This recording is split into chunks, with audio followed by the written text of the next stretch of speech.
Mes chers amis, il faudrait avoir la langue des anges pour dire quels étaient les sentiments de la très sainte Vierge Marie en ces derniers jours d'attente. Elle aimait par avance ce petit être si désiré comme toute mère attend son premier-né. Elle va bientôt presser sur son cœur celui dont elle pourra dire, comme Dieu le Père, « C'est mon fils ». Nous aussi, mes chers amis, préparons-nous à accueillir l'enfant Dieu, qui, la nuit de Noël, nous apportera sa paix et sa joie.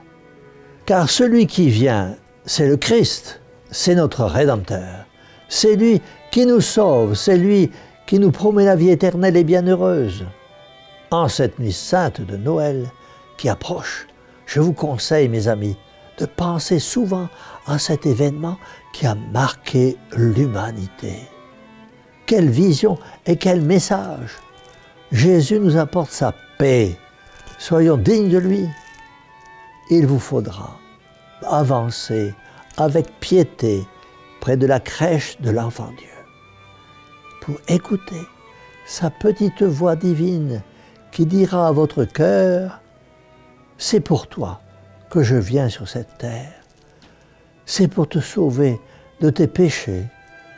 C'est pour te conduire dans l'éternité où tu régneras avec moi.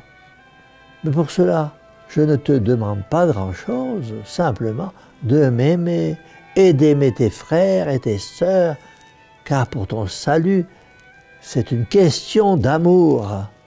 Car il n'y a que l'amour qui rentre au ciel. Dans mon ciel, aucune haine, c'est l'amour qui règne. Dans mon ciel, aucune rancune, c'est l'amour qui règne. Dans mon ciel, aucune méchanceté, c'est l'amour qui règne.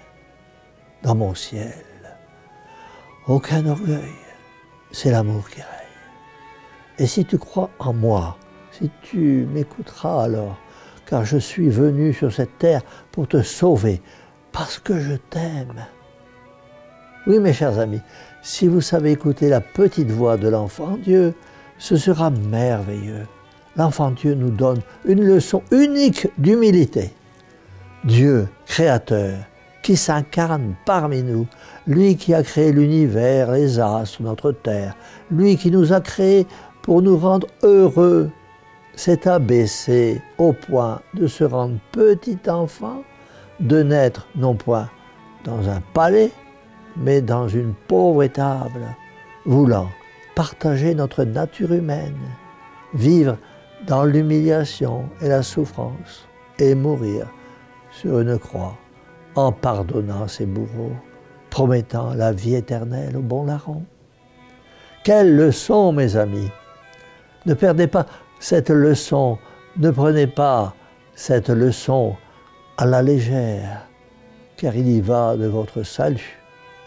C'est pourquoi demandons à Marie, Mère de Jésus, de nous faire comprendre combien Jésus vous aime, et tout particulièrement en cette nuit sainte et salutaire qui approche. Cette nuit sainte qui a apporté à tant de saints des grâces si particulières. Pourquoi ne vous apporterait-elle pas si vous êtes fatigué par le labeur, angoissé par vos préoccupations, meurtri dans vos affections les plus chères?